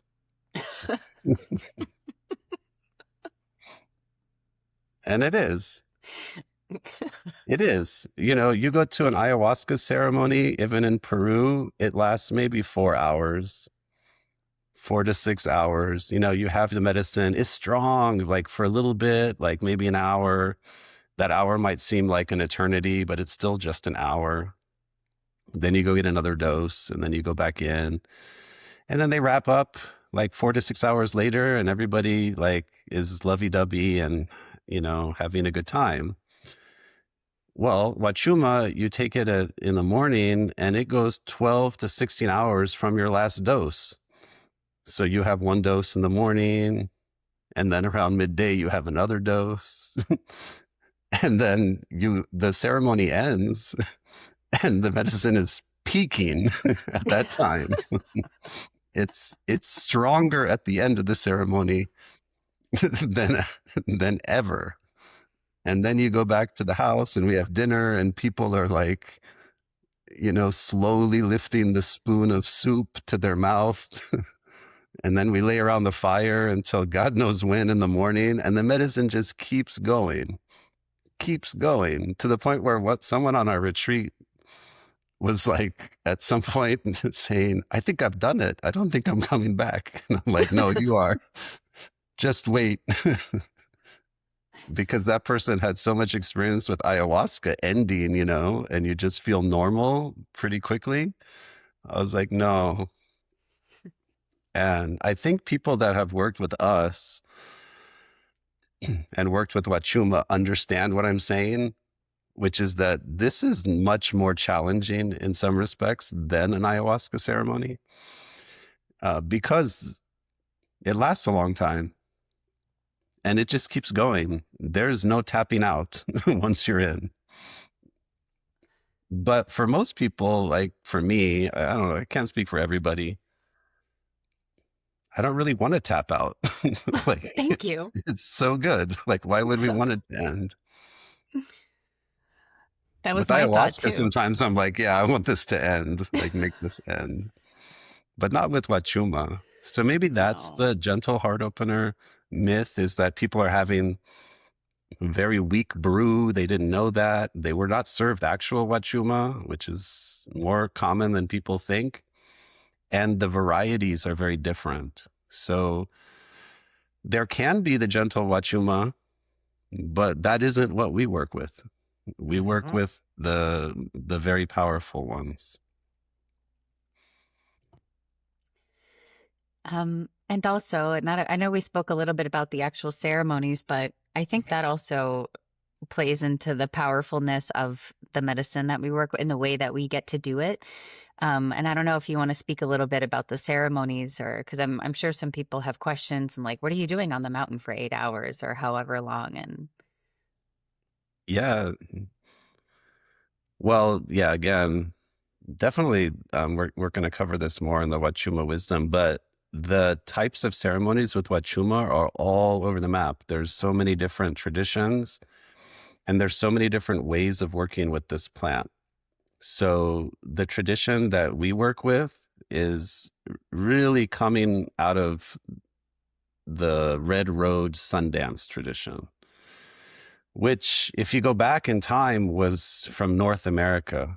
the Native Americans here, very close to where I live, the Navajo Nation, the Hopi. And what they do is that their ceremonies involved 4 altars, 4 prayers to each direction. The directions are not just this like act we go through, but the directions are very important because we are centering ourselves to know where we are, just physically, but also really humbling ourselves to know where we are, like in the great mystery, this big thing. So we will go out on the mountain in the morning and we make a hike, but it's centered around 4 altars and 4 prayers. So throughout the day, there will be an altar to start, for instance, that will honor the east. I'm just going to give one example. So like the first altar of the day is the altar facing the east. And we bring a call to the sun and to the energy of fire. We call to that energy in the morning. There will be a prayer offered to that. And the prayer is the prayer of gratitude. And that prayer then opens up a portal, a doorway, a vibration that we stay with. So we start to then walk into that altar. And from that space, we move through the mountain. And then at a certain point, we move to the second altar. Like once we've kind of completed that cycle, and we're ready, we open up the second, and then we'll move in, we'll open the third, and then we'll open the fourth, and we close at the 4th altar. So each altar then is turning a different direction, a different prayer, and a different element. And there's much more to it. There's a lot to the altars, but that's the way that the day is structured. So it is actually, it's not just here's the medicine, go on the mountain. It's not here's the medicine, let's walk and chat and talk with each other. No, we're in a prayer. So when you're walking with that prayer. You're walking with everything coming up for you, everything moving through your body, your awareness. And you end up in a conversation internally with the mountain, with everything that's happening. And the hike is really a walk. It's a walk that starts to bring things up. It starts to reveal parts of ourselves. And I think that the medicine just loves to walk. And as you walk, things start to open. The medicine starts to open. This is another reason why, so I didn't mention this, another reason why people have the gentle, heart-opening experience is that they don't do anything with the medicine sometimes to work with it. If you just drink Huachuma and sit around and talk with your friends, it isn't going to do the same thing as if you drink Huachuma and pray and intentionally walk and focus your awareness and focus your prayer. The prayers make the medicine. They are the medicine. The prayers are the medicine. And really, you start to see it that way if you've worked long enough with this plant, that the prayer, the Huachuma opens you to the prayer. Let's put it that way. Like you take the Huachuma and the prayer then works. It's no longer a placebo prayer where you're going through the motion. The prayer of gratitude becomes gratitude. It transforms into it. The prayer of clarity becomes clarity. And the Huachuma just helps us to be receptive to that. So in that way, the way that we work with the medicine makes it strong. That's what really does it for me. I can say that with a lot of certainty as well, because I have had experience where I've taken very strong Huachuma and under circumstances not like that, and it doesn't do the same thing. It truly is the way that we do it. So we're going to be doing 2 retreats this coming summer. The first one we're calling the Heart Path Retreat. which is June 18th through the 28th. That one, we will do 2 mountain ceremonies, which are what I just described. 2 hikes, 2 all-day hikes, over 10 days. There's sometimes people come and they're like, well, this retreat at so-and-so place in Costa Rica has, let's say, 4 ayahuasca ceremonies and 4 Huachuma ceremonies in 8 days, or something like that. I don't know. And I'm like, well, one thing I know is that they can't be very strong, because you wouldn't survive that. So they must be giving weaker doses of the medicine. The ones that we do, you need a full day before, really, to like center yourself, kind of be ready for it. The full day of the ceremony, which goes, we leave the house at 7 a.m., we'll be back at 7 p.m. And then you're still with the medicine until it decides that you're allowed to sleep. Whenever that is. For some people, it's earlier, some people, it's later. And then the whole next day, honestly, to me, is still part of the ceremony in a way, because you need to have time to rest and just land. So that creates basically, 3 days for one ceremony. So then we do a second, and that's why over the course of a 10-day retreat, there's only 2 ceremonies. We also go to sacred sites. We do sound. We go to the gong bath, cacao ceremonies. We do a lot of other things too, to help us to really tap into that land, go to town, the markets. We make the medicine. We go to the cactus garden and everyone plants cactus. This is, by the way, in conjunction with Huachuma Foundation. I will say that this year, the retreat is still being offered by me, because we just incorporated Huachuma Foundation last year. We're still working on ways to integrate the retreats with the foundation. So for the time being, I'm still working the retreat, and we're just partnering with Huachuma Foundation as a 501c3. So like our work is still going to benefit the work that the foundation is doing. Everybody gets to contribute. We will have like little talks and things like that as well, gatherings, To me, the best time is often like after ceremony. Like when we skip past all of the things I just said, we do end up in that heart opening. And that's kind of the best time for a lot of people, because we get to gather around and, be by the fire and play songs and listen to music and and just eat tons of cookies and things like that. We're definitely not on a diet, as I mentioned, on this retreat. But we are, the second retreat we're doing, so I mentioned we're doing 2, June 18th through the 28th, Heart Path, which has 2 ceremonies. This is for everybody, all levels, whether you've worked with Huachuma or not. That's the retreat that we've been doing for 3 years. And in my mind, that is an advanced retreat. This is not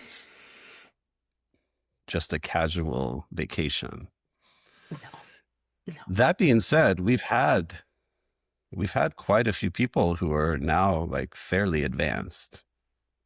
So we are doing a second retreat this year at the request of those people, called the Fire Path, which will be July 2nd through the 12th. And that one will have 3 ceremonies over the course of 10 days. So knowing what I just said about time before, after, that's reduced a bit for the Fire Path. We're going to do 2 full hikes on the mountain. And then we're going to do an all-night fire ceremony.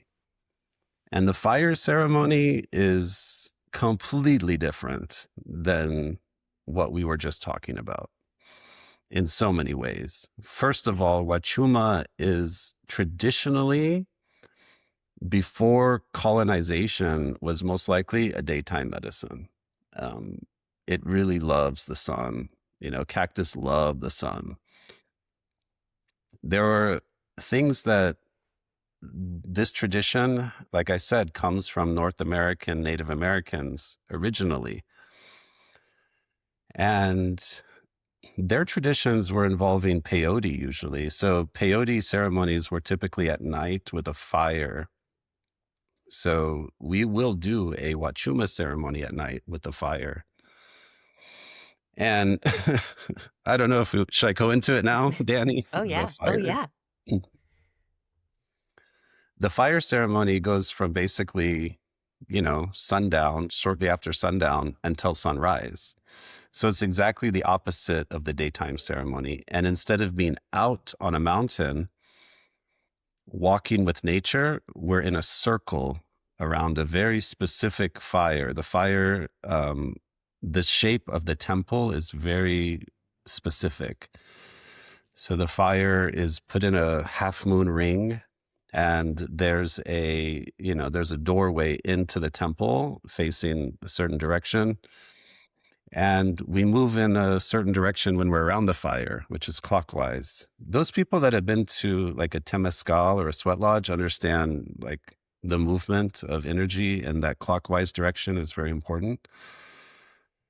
So we form a circle, and Miguel, the facilitator, he's at the head, at the very top of that circle, and he facilitates the ceremony from that spot. And we're kind of around it.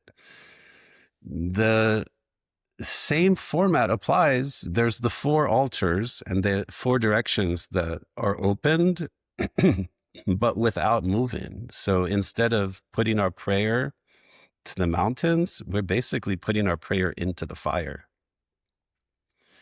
And some things come up for people that are different, like challenges, I would say. One is Huachuma is a little different than peyote. So these ceremonies, like I said, they really came out of the peyote tradition. Peyote is a very sedating medicine. Actually, like with peyote, you don't want to move. Like movement becomes really undesirable. All you want to do is just become a little lump on the floor and just sit there. Now, you can see why with the peyote fire ceremonies, that works really well because it's just hard to move. So why not just plop everybody around the fire and let's just do that? And of course, like Huachuma likes to move, which is why during the daytime, the hikes make so much sense. But what makes our fire ceremony, I think, even harder and more challenging than an all-night peyote ceremony is that the Huachuma medicine still wants to move, but you aren't moving. And that is, I think, the biggest thing that comes up for people is not knowing how to channel the energy when you're not walking. And so for me, it's really not that I don't have to think about it anymore, but I just channel it into my prayer, into my body, and like out my heart and into the fire. And it's this beautiful experience. But some people just have had difficulty sitting for that extended period of time and have to like leave.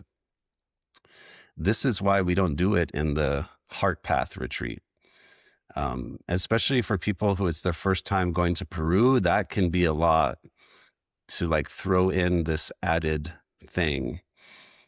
But there's a lot of people who are really requesting it and feeling drawn towards it, feeling the call. And so we're going to do that with those who are feeling that call in that second retreat.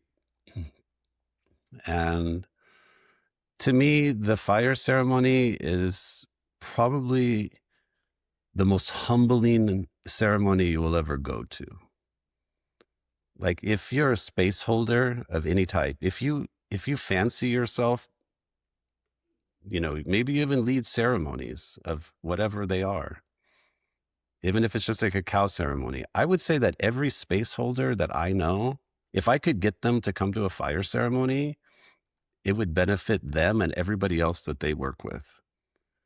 because the level of space holding that Miguel brings into that is beyond next level.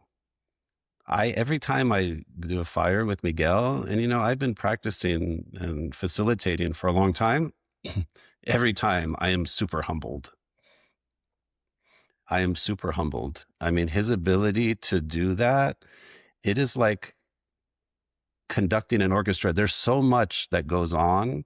It's not, when you say fire, people, you start to bring up all your things of what you think a fire is, like a campfire. Oh, we're just going to take Huachuma and sit around a campfire. It's like, no, that's different.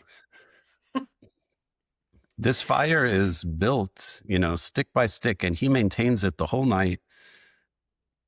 The coals, as they start to burn, are scraped into that half moon shape throughout the night.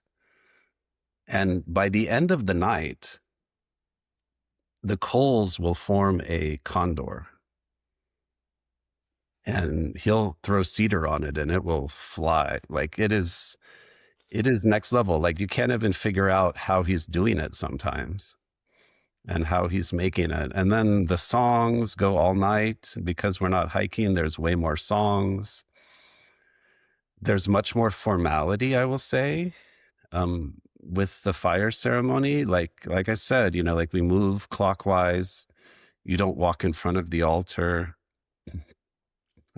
Water is not allowed until after the water altar, in which case water becomes part of the ceremony where we really truly honor water as a giver of life and medicine, and by passing the water bucket around. Women take first.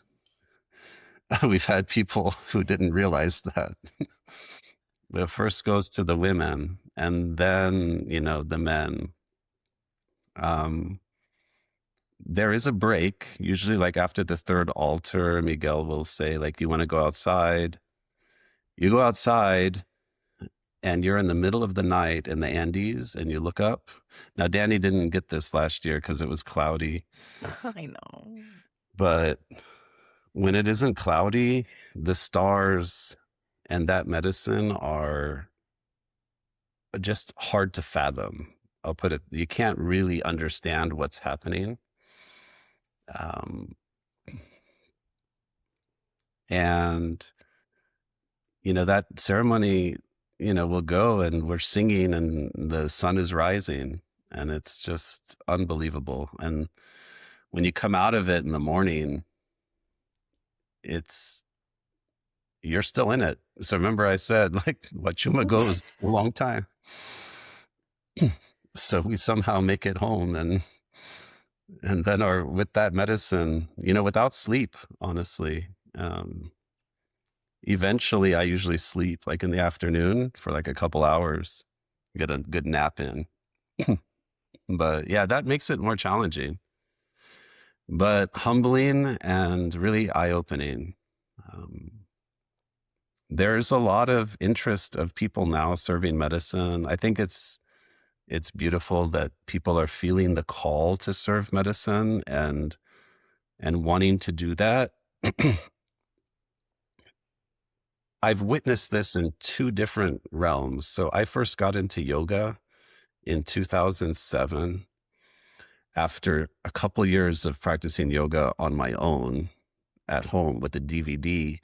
I finally went to my first yoga class in 2007. I'm going to date myself, so I'm not going to tell you how old I was, but I was already a practicing attorney and like in the midst of my career.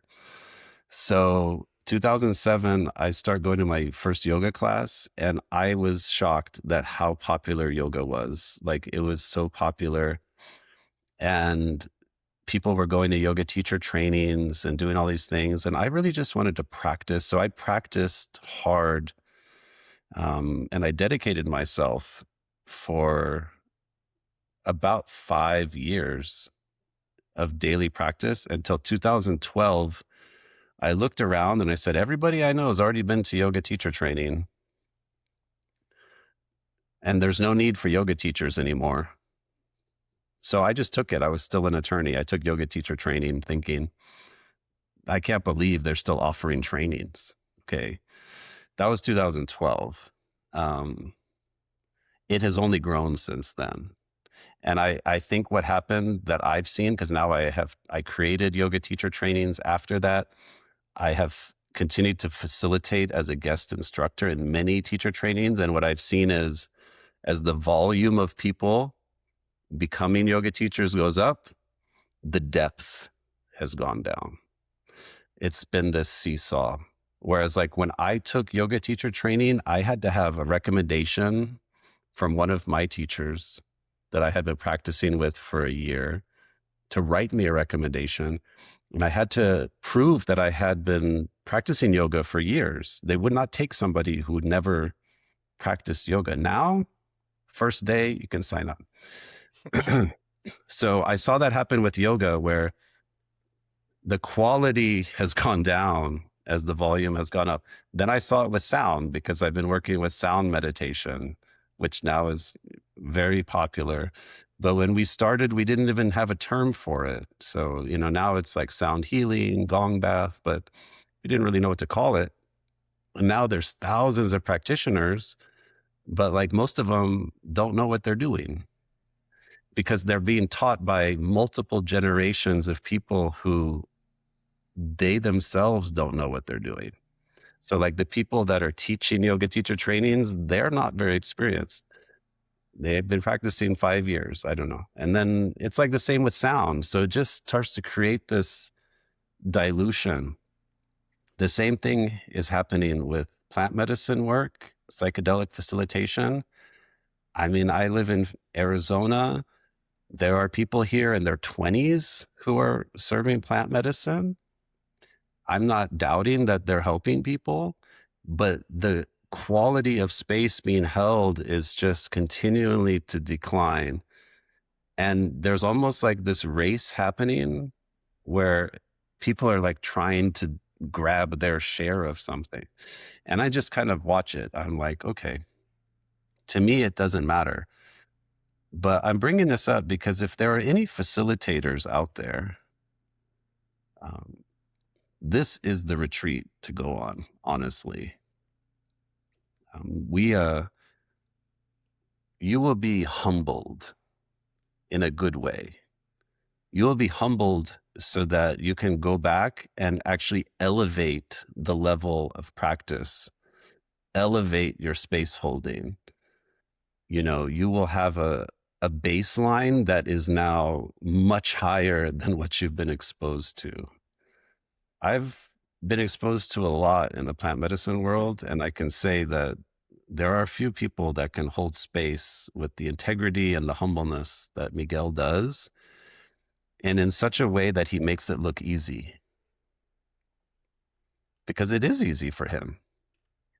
But what he's doing and the way that he's doing it is not something that you can just imitate or, think like, I can do this. It takes years of practice to get to that level. And for me, it's really nice to have that benchmark where I go there and I'm like, okay, I'm humbled. And then it causes me to go deeper, like go further in, like, how can I improve? And what I've seen with Miguel, like since I met him in 2018, is like, he's like that too. He's just getting better and better and better. And he's not stuck. Like his tradition and his prayers and the way he's doing the ceremonies are getting more powerful as he goes. And it's like each level, I'm like, how could it get any more? Oh, it is. Like he figures it out. He figures out another way to go deeper. And to me, that's really important. It's just to keep getting more inspiration and going deeper and deeper. So I mentioned earlier in this episode that we're recording that I originally marketed this towards space holders.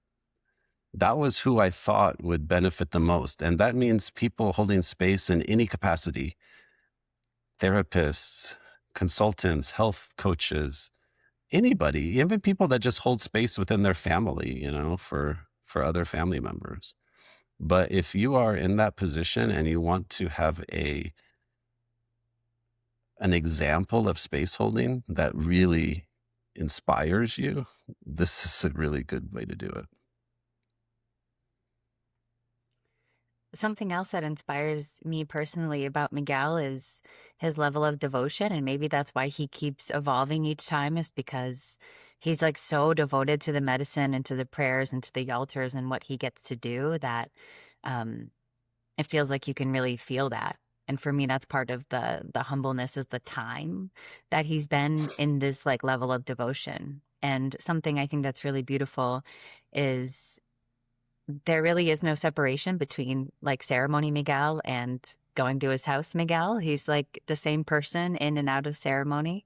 So I think that's also something beautiful that I always take home, is the example of how to live in a good way and how to integrate all parts of your life, you know, if you can, and how to live your prayers and not just say them in ceremony. It's not really like a performance for him, it's his whole life. And that's been one of the big teachings for me personally. Yeah. Yeah. You know, going hand in hand with like the increased desire for people to become facilitators is a whole online culture, I think. And it's like spilling offline. Like I go to things here in Arizona that are not medicine, but they're like medicine adjacent. So maybe it's like a gathering or cacao type thing. And it's really an external show a lot of times of things. So like the perfect hat from Peru with the perfect outfit from Peru, that people stepping into basically what I would consider a caricature of what they think this should be. And I'm not saying they're doing it maliciously, but I'm just going to contrast that with Miguel.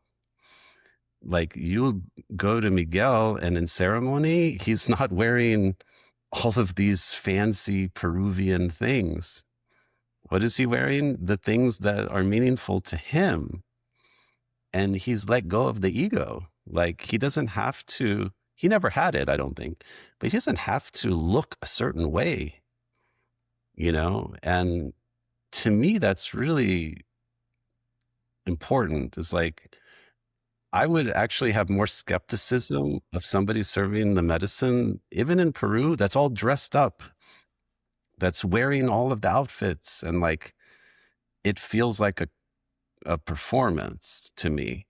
Whereas Miguel will wear like a baseball hat, you know, and a t-shirt and pants and tennis shoes, right? And like a hiking backpack. Sunglasses. And you'd think he would wear like fancier thing for the fire ceremony, but it's like, no, he just wears whatever he wears. And to me, it's like, that is a sign of somebody who has really done the work, who's not caught up in the appearances of what it means to serve medicine, but really is just truly devoted. Like when I think of Miguel, I think of him like a little kid almost. Like he's just like so absorbed in it and so innocent in it and so in love with it. Mm. So it just, I don't know other people. I'm sure there are other people there that would do really amazing facilitation, but I prefer to take people, you know, to Miguel.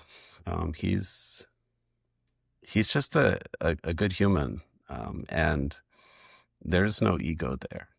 It's just devotion, like you said. He's just like really devoted to his work and mainly devoted to being in service to other people. Yeah, it's really beautiful. It's a nice example to go be around in and out of ceremony. Just like checks you on many different levels, and I appreciate that. Because like why would we do all these ceremonies in the first place? I mean, for me it's like to be a good human and to live in a good way and treat people nicely and to send my prayers from the right place and to operate from the right place inside my body. And so getting to be around Miguel for ceremonies and kind of just life stuff and even making the medicine and watching sort of his level of attentiveness and where he makes the medicine from, let's say, it's like all of it's such a big lesson. And it's the vibration and it's the prayers, it's like it should be in quotations because that's like his answer a lot of the times. And now after going back for a couple years and going a little bit deeper with you too, it is the prayers. And I think about the Huachuma Foundation and like that's all part of the prayer too. And it's just so beautiful to see how that's reflected in the retreats and in the ceremonies and in our daily lives is actually just these prayers and this intention and it coming from a really loving place. And I really have Miguel to thank a lot for that. And of course you as well.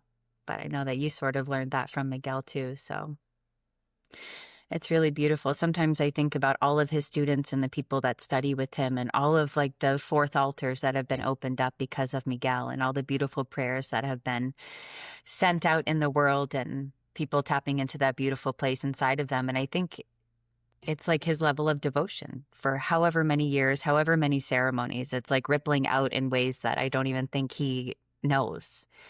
And Hmm. I love that. Loved being a part of it. Yeah. And I also to put the devotion part, Miguel never puts himself between you and the medicine. Like it's not about him. And he also stays out of people's things.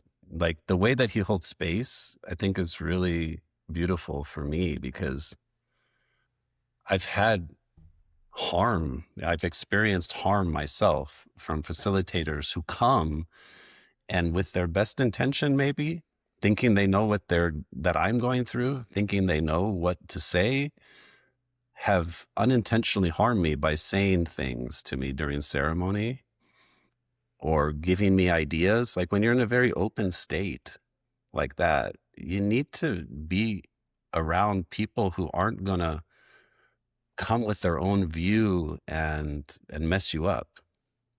Um, when I was in the jungle before I went to Miguel, I was basically fighting that the whole time. Like I was like, you all have all these crazy views. Like stay away from me. Like just let me be. Like I don't need what you're trying to offer. It's fine, that I understand you're trying to help, but you have your own opinion.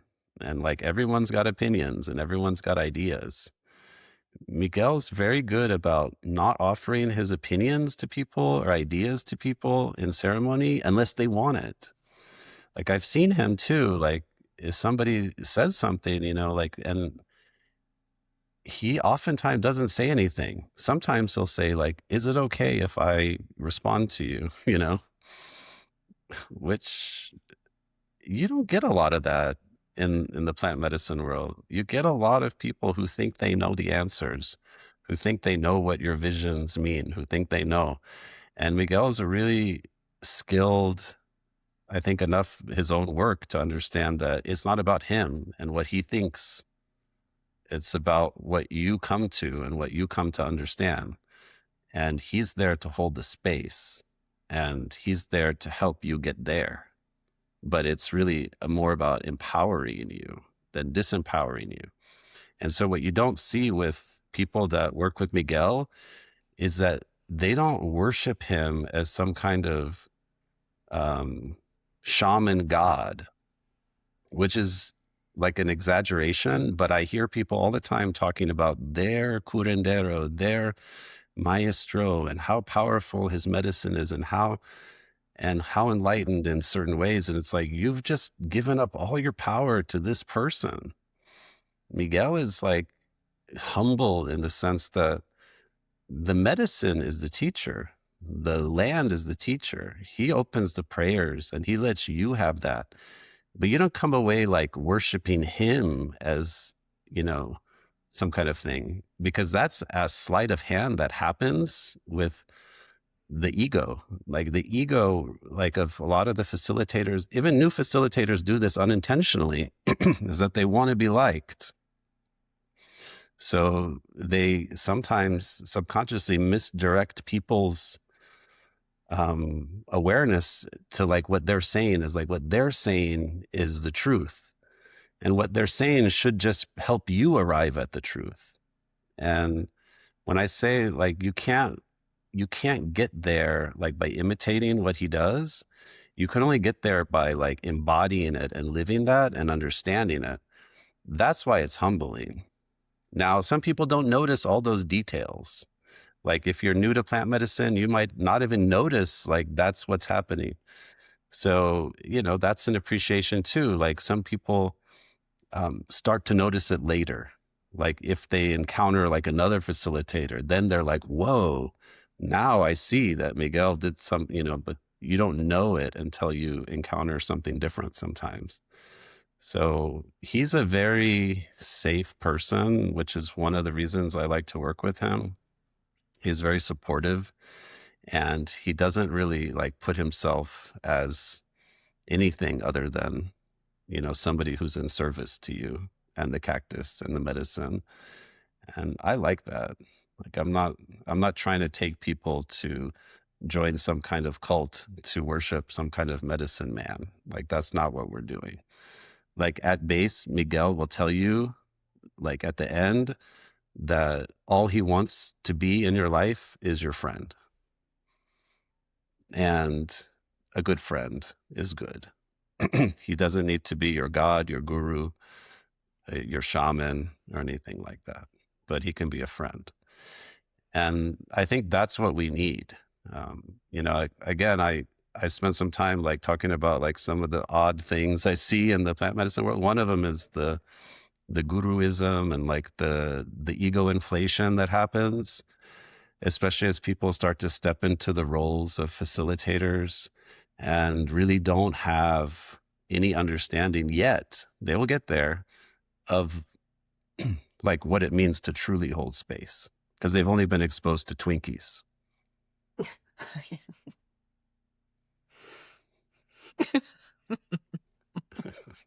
I forgot about that story. Oh, yeah. As you were talking, I was thinking about Miguel sort of just watching as people go through stuff on the mountain and not really interjecting too much, not going over there to pat them on the back, but just letting them go through whatever it is they need to go through. And I feel like it's his trust in the medicine, which is really beautiful to see and to witness, that he actually just trusts that the medicine and the person are going to work it out. And all he does is hold the space. And that was even a big lesson for me with different things that I facilitate, is like letting go of the outcome for other people and trusting that the medicine, whatever it might be, is doing whatever it needs to do. And I'm just holding a safe and loving space. So watching Miguel do that has been really beautiful. Yeah, he's awesome. I can't wait for you guys to meet him. Anybody who's out there listening and feeling the call, I feel like we could talk about Miguel for just like hours and hours. And he is like a little kid at the sanctuary too, planting the cactus with the big axe and trying to and then we wash them and name them. And I think he loved that we named them. He still sends me pictures of Larry, by the way, and Hamid, the cactus. I got pictures recently. They're all doing well. And it's so wonderful that that's a part of this retreat now, is that we get to go and plant. And yeah, it's like, I love that that's a thing. That's really important. So maybe like, I know we're going very long. Those who are still here may want to listen to this. The Sacred Valley where we're going is become the hotbed of tourism for Huachuma. Essentially, there's also ayahuasca retreats happening there. So there's a lot of people going to the Sacred Valley and drinking Huachuma. What I don't think people realize, when we say that Huachuma is native to the Andes, it is, but it's not native to those Andes right there. Right there, they do have cactus growing. We see them when we're hiking.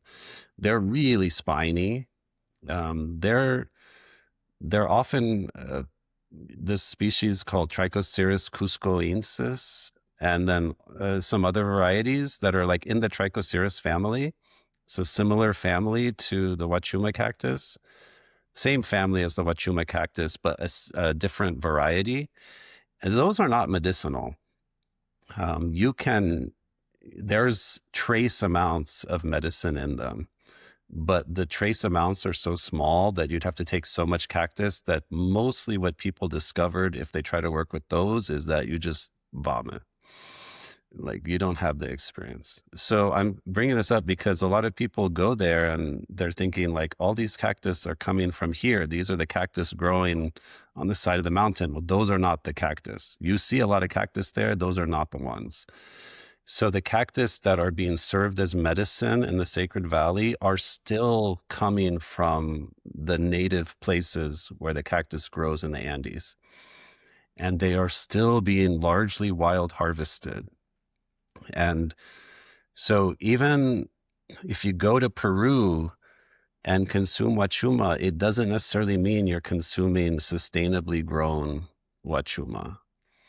Um, part of this is like really difficult to solve, because as the interest in Huachuma grows, more and more people are offering Huachuma in the Sacred Valley, and that's increasing the demand for the wild cactus that are brought in from places like Huaraz, like further away, and being sold in the markets. So Miguel is very aware of this. And although he has tons of cactus that he's always planted, the amount of ceremonies that he offers, even, it would be very challenging for him to do it where he uses just the cactus that he's grown. So the vision that came was to create this cactus sanctuary in the Sacred Valley. Now there is a cactus sanctuary already in another part of Peru that another organization has created. And that one, I don't know who has access to the cactus, like who, if it's just for preservation or if it's being used for medicine, by certain healers or curanderos getting their medicine from there. But Miguel really wants to help solve this issue in the Sacred Valley, so that there's at least one garden, but probably more, that are growing the cactus in the Sacred Valley to supply there for the ceremonies. That, I think, is a really beautiful vision. And so that's what people will be contributing to on this retreat, is that we'll consume cactus during the ceremonies, and then you're going to go plant cactus so that the cactus can multiply, grow, and that there will be cactus for the future and for future generations. Once the cactus are established in the ground, it takes a while for them to get big enough, to harvest. So we're planting this for the years to come. So it really is like something that people will have a connection with. And everybody will plant a cactus, and, you can name it, like Dani said, if you want. You put your prayers in there. You can go visit anytime. You can go plant more cactus anytime, and it'll be there. So that's a really important part of this as well. Like I said, we're going to be giving back to the people there by bringing money.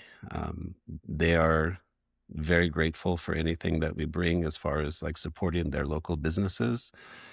And we're going to be contributing to creating a sustainable source of Huachuma in the Sacred Valley. I love it. It's one of my favorite parts. The first time I planted a cactus there, I cried because it was such a moment, like talking about it, raising money for it, making posts for it, and watching the walls go up and the land be terraced. And we were so far away from it. And I was just like, I wonder if this is going to happen, if it's ever going to come to fruition and be like a real thing. And then when we were there and finally planting our first cactus, it was such a special moment, really, like for the foundation, for the sanctuary, for the retreats, everything. It just felt like a really beautiful, big milestone. And I feel like I remember people saying last time that it was one of their favorite parts was being able to plant and like get your hands on the cactus and put it in the dirt. And even when we interviewed Daya, I think he said he walked in there and what he saw was a bunch of prayers, like planting cactus prayers. And I just love that. And we're planting it for people who we don't even really know who's going to drink that cactus one day. And I think that's even a beautiful way that we get to a little way to be of service to the medicine and to the people and to the land. And yeah, it's a really special part for me. I love it. I can't wait to go back and introduce people to it. Yeah. Yeah. So maybe we wrap up. I'll just tell everybody, if you are interested in the retreat, this whole podcast really just had no outline. So it was just a free flowing conversation. There's so much more to it. You can reach out with any questions, of course. But if you'd like to come, all of the information and the sign up, which is a short application, is at mineralshaman.com, which mineralshaman.com, and you'll see at the top, retreat to the sacred valley.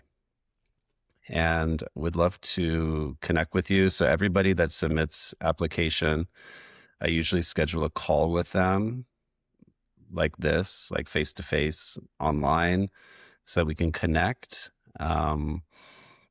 There's other things too you can read about on there, the accommodations, the house. We didn't even get into it. Oh, We have man. 2 places to stay this year. So like there's more room options. Like if you want a little casita, we can get you that. If you want to do the shared room, is the most economical.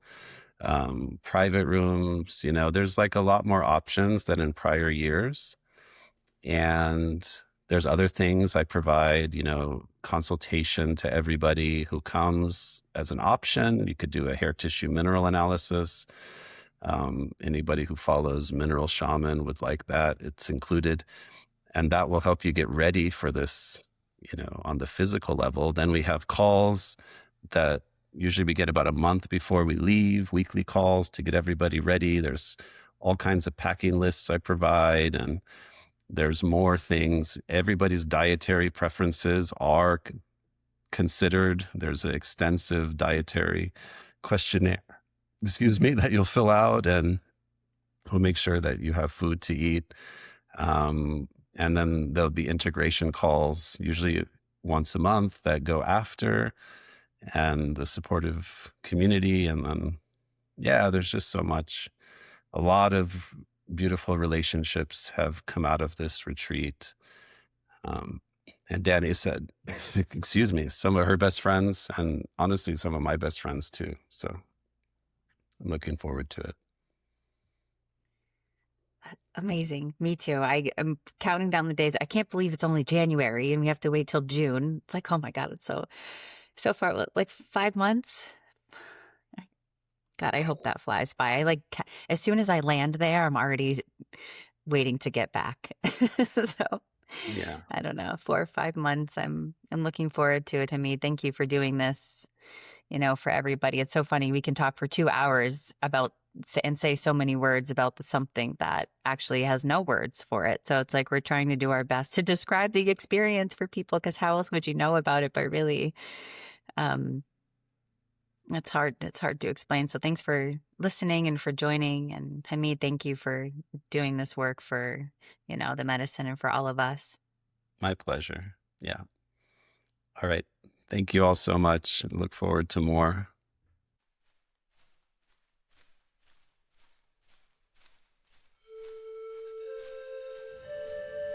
This podcast episode was a production of the Huachuma Foundation.